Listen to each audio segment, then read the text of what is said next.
trading is the only skill that I can think of where people are actively trying to ignore the learning curve, trying to avoid it at all. So for example, through magic indicators, trying to immediately become profitable and make money, or through signals, or just trying to avoid it at all costs by always replay backtesting or demo trading. Now, why is this, and how can you actually create an edge, and how can you maintain that edge to actually become profitable and stay profitable? That's where I brought out the whiteboard, and that's the question that we are going to answer today from a retail perspective, because that is the first thing that is extremely important to understand. Because the way a retail edge is oftentimes created is very different from an edge, for example, for institutions, hedge funds, etc. Now, the reason why it's important to understand how a retail edge is created is because that's going to allow us how the learning curve, or what the learning curve is going to look like as well. So for the majority, a retail edge is going to be mechanical, subjective at the same time. I like to call it the 80-20 rule. So, well, the 80-20 rule, I don't know who came up with that rule, but the 80-20 rule in trading, and for my trading plan, is essentially 80% of my trading plan is going to become mechanical. So objective as it can be. 20% is subjective. The 80% and 20% have different purposes. So the 80%, for example, the pure purpose of that is that I don't do anything stupid. I have a baseline of my performance. So I don't go taking weird trades that I should never take, if that makes sense. The 20%, that subjective part, is where my actual potential is. So it's where I gain experience through trading. It's seeing, okay, I like this scenario, I don't like this scenario. I can't explain to you exactly why that is, but that's just the experience part. That is oftentimes where, for a retail trader specifically, where the edge is. Because for a retail trader, if they're trying to make everything completely mechanical, oftentimes it can work. And you have, for example, traders, well, that have studied for it, etc., algorithmic traders that do that quite well. For the majority of retail traders, for the majority of people coming into trading for the retail trading purposes, that's not the way to become profitable eventually. Again, the majority, I'm making some stereotypes here. The barrier to entry, for example, for making everything objective, is just a lot higher in general than, for example, the barrier to entry when you also have a subjective part for retail trading. That's important. So if we know that we have that 80-20 rule, that could also be 95-5, right? So 95% mechanical or 5% subjective. Again, you can switch around a little bit with it. But there's a baseline of something that you should do. You know what you should do when you open the chart. And that experience is going to excel your performance, essentially. So for a large part, what that means is that the edge is basically going to be you. Because that 20% experience is only the experience that you can gain, where you then improve on that and you do better, essentially. For example, your risk management skills, your decision making, your psychology. Those, a lot of them are experience aspects where you can only get better at it by doing it actively. Now, why is that important? Let me draw the learning curve. So this right here, imagine this to be my beautiful learning curve. Let me draw a little bit thicker so you can properly see it right here. This right here is the learning curve. Okay, on this axis, that's the C of competence or knowledge, essentially how good you are at trading or at any skill. This right here at the bottom, that's time right there. So the usual learning curve looks something like this with anything you start doing. You start somewhere around here. The more time you spend at it, the better you get at it. That's the usual learning curve. Now, the usual learning curve amongst many retail traders. Now, the reason why the learning curve tends to happen like this is because the more time you spend doing something, the more experiences you're going to gain, the more problems you're going to run into, overcome the problems, the better you're going to get at something. So for example, I'm trying to actively learn how to play piano. Now, one of the first things I need to learn is somewhat how to play notes, or you can just memorize the tiles, the keys that someone plays and then replay them. But even then, you're not going to be as good as the person that knows the same as you. So for example, if I give you my exact trading plan, because there's a part of experience, a subjective part that it comes into play, you can't just copy my trading plan and expect the exact same results, because your decision making is different, your experience is different, your psychology is different. That all skews the overall outcome of that trading plan. The same, if I learn the exact same notes, I'm not going to play the piano the same as someone who can play it extremely well. So what is important to understand, I need to gain experience. So I start learning the notes, I play the notes a little bit, I mistake the wrong note a little bit. Okay, let me adjust, let me learn from that, and then do it again. And that way, over time, when I run into these problems, essentially, it's just a feedback loop. Because I run into these problems, I then adjust a little bit how I want to do it, and then the outcome is going to be different.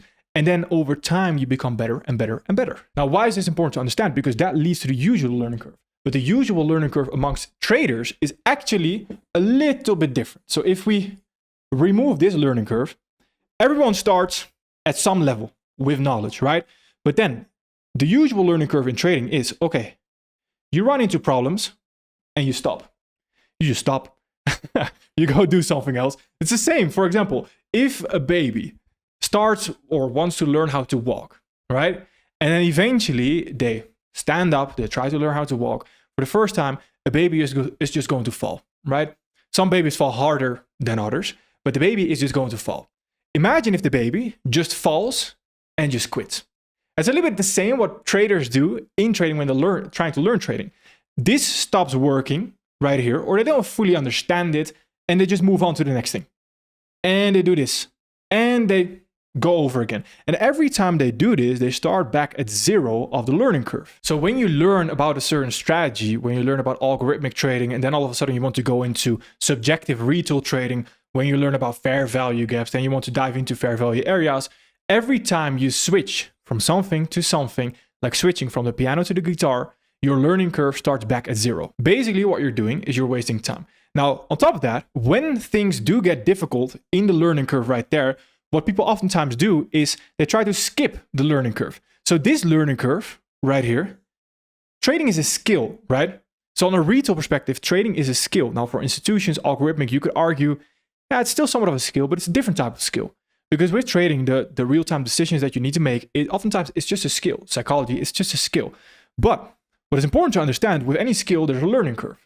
You need to gain experience, etc., to become better at it.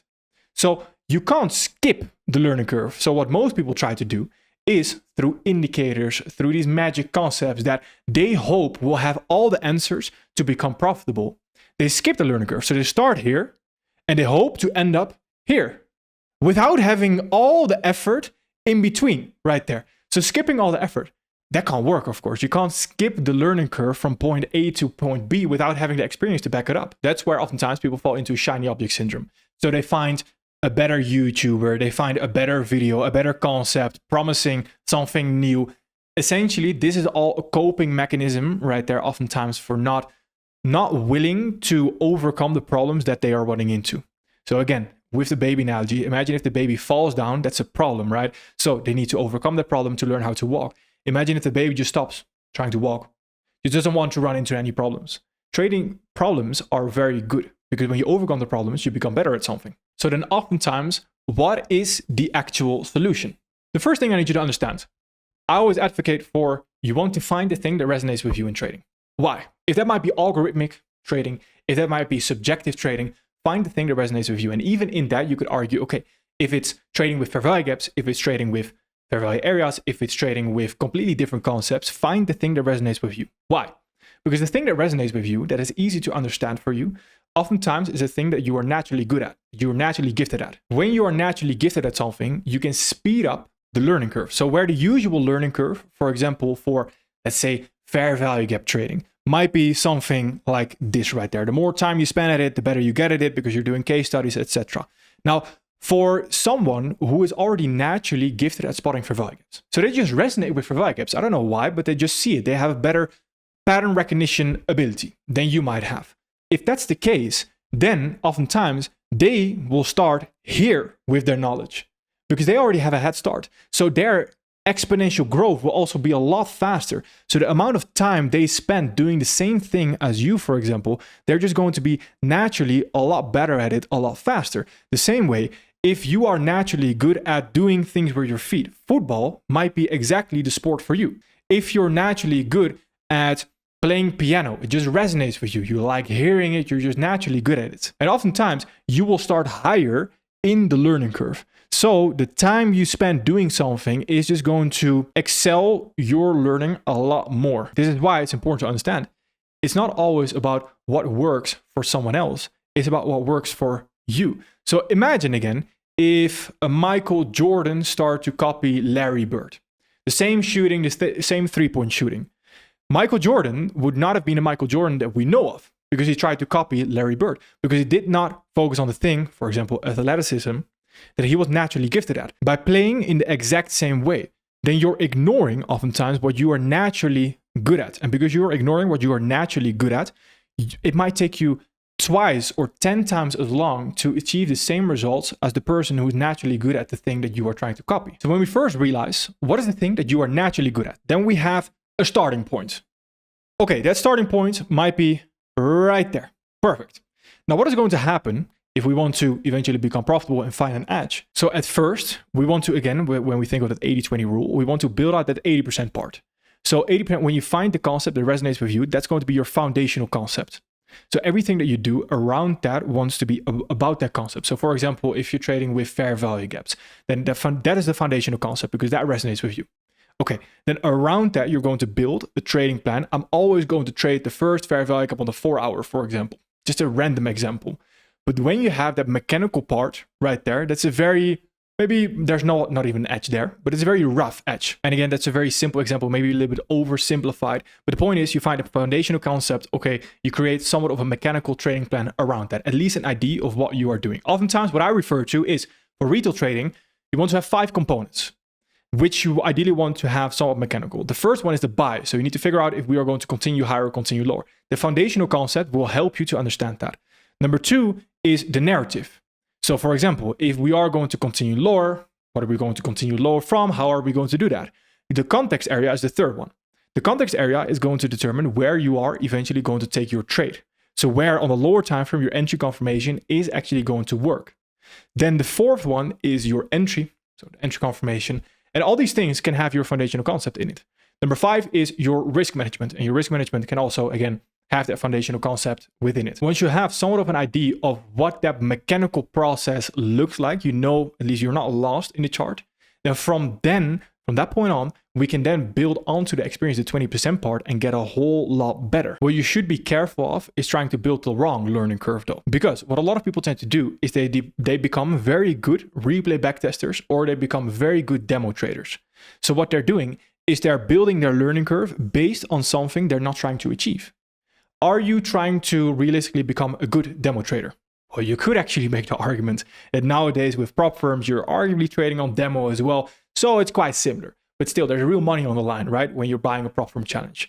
But if you just have a demo account with, for example, a broker where there's no money on the line or anything like that, or replay backtesting, then if you're trying to get better at that, you're building the wrong learning curve. You're getting better at, for example, basketball, whilst your goal is to try to become better at football. Doesn't make any sense. So your learning curve is only going to happen by doing the actual thing, not avoiding the thing. And of course, again, I need you to understand, because I don't want you to become reckless and then just start trading without a plan. No. But once you have a plan, then starting to trade with something real on the line, just very, very small, not financial advice, that will make your results so much better, so much faster. And then what is the plan? Okay, you have the mechanical part of your trading plan. What is important to understand? If we remove this learning curve, then this is the learning curve we're trying to improve, right?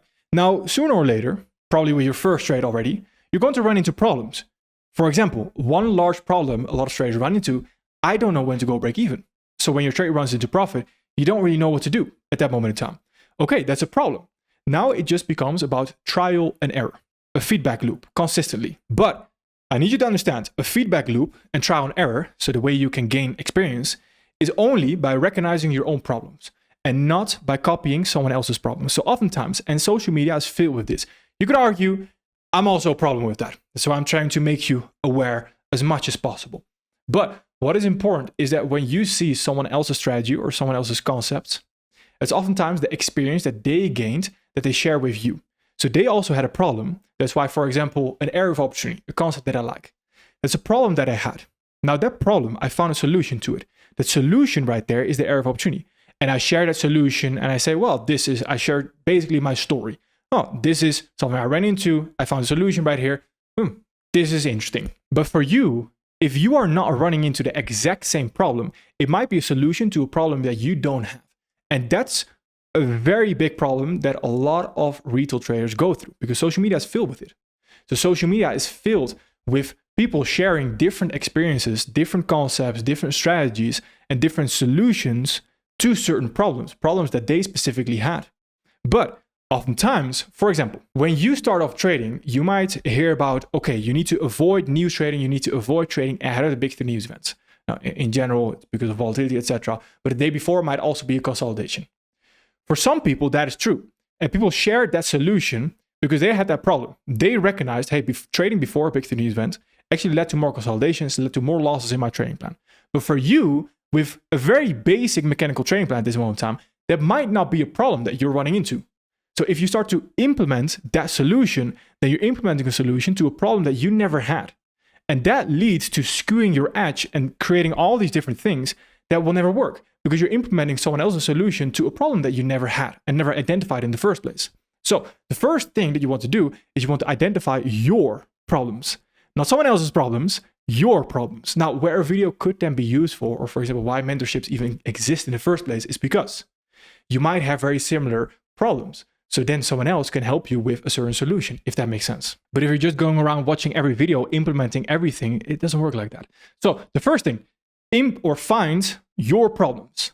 So once you start trading, no worries, because problems will be all around you. Don't avoid them. You want to attack them head on. First problem might be, I don't know where I should go break even. Now, for some problems like that problem, you might just need to gather more data. So it's just doing more of the same thing that you are doing. It's still an open answer, so an open question essentially, where you haven't found the answer just yet. But if you start doing it more, eventually from a larger sample size, you will understand what the actual answer is, what the solution is. Okay, you identify the problem, you're going to find the answer, and you, again, become a little bit better. Now, eventually, and again, this is just one problem, right? Because you're going to run into many problems. Again, from this, you're going to run into so many problems where you yourself are going to be your own edge. And the reason why that is because you basically have a very foundational trading plan. From that, you really only need to rely on yourself, to be honest. Why is that the case? Because if you find your problems and you find the solutions to your problems again, then you're just in a feedback loop with yourself.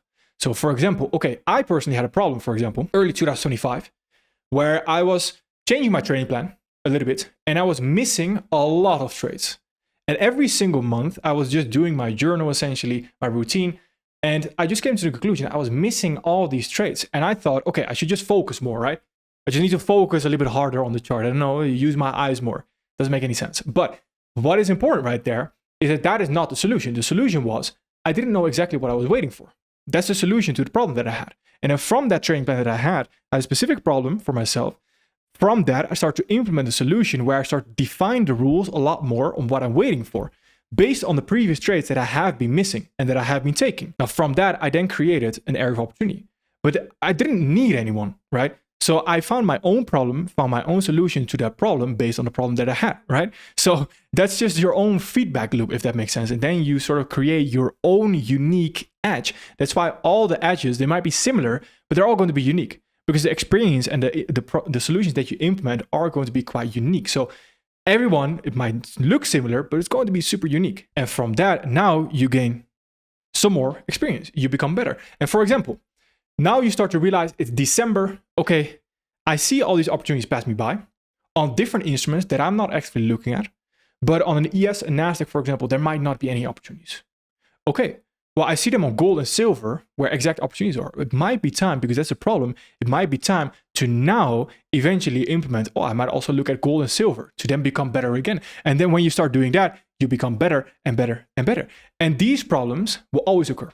There will always be a problem that you run into because the market is always evolving continuously. So the market is always changing. A couple of years ago, I used to trade delirium a lot on Forex, where I just waited for a basic higher time frame value gap. Can we continue higher from that? Perfect. That same edge, it could still work, but the results, in my opinion, or at least from what I'm seeing on the chart, would just be worse. So a lot of times the mistake retail traders make is at the moment they find somewhat of an edge, they think that that same edge will just stay like that and will just for always work. Again, for a large part, you are also the edge. So you need to somewhat update yourself with what is happening on the market. So you're constantly making tiny tweaks. Now, when I say the market is evolving, it's constantly changing, I don't mean you need a completely drastically different trading plan every single week. It's tiny, minor changes that you barely notice. But over the long term, those tiny, minor changes, they will compound. And it will look a lot different after a year, for example, than at the start of 2025. Hey, at the end of 2025, the market is now behaving a little bit different. Tiny, tiny tweaks. And that all comes down to the same basic trial and error, to that feedback loop. So you find problems and you consistently find problems in your journal. Hey, I'm missing more trades than usual. I'm missing a lot of opportunities right now. The break-even rule is not working anymore as it used to. my results are now different. My performance is different. It's constantly changing. And when you start to identify these different problems, you can, again, find a solution, which might take a while. Then you find a solution to the problem, you implement it, and you become better. And when you consistently do that, so for example, you just journal, you just start journaling. And when you just start journaling and you review your journal at the end of the week, at the end of the month, you will recognize these problems and you will implement solutions and continue. And you will continue to do better and better and better. And that way you're always evolving alongside the market and not lagging behind the market. Because a lot of people think, okay, I have a training plan, I have that initial edge, I'm going to execute it. They might pass the challenge. And actually it worked quite well. And afterwards they blow the account. And then a couple of months after, they're still trying to do the same thing that they were doing previously, not changing anything at all. And then they're just standing still. And it's not working anymore. And of course it's not working anymore. Do you think Michael Jordan would be as good as he would in nowadays NBA? No, if he didn't evolve, no, he wouldn't. Surprise, surprise. Because the game evolved. The game basketball evolves. The game football evolves. Everything evolves. Everything is an innovation cycle continuously. So Michael Jordan, if he always stayed the same age and would still play in today's NBA, I'm sure he would have fixed his three-point shot to become better at that, to, again, evolve with the time, if that makes sense. But that's important to understand, because if you're standing still, you're going backwards. The way you do that is a lot through finding your own problems, doing your own case studies, finding your own solutions to problems as well. Not relying on, hey, this guy tells me I can make $100,000 a day. Yeah, it's likely not going to work, right? And when you consistently do that, your learning curve will be very, very smooth to continue higher right there. All right, perfect. Thank you.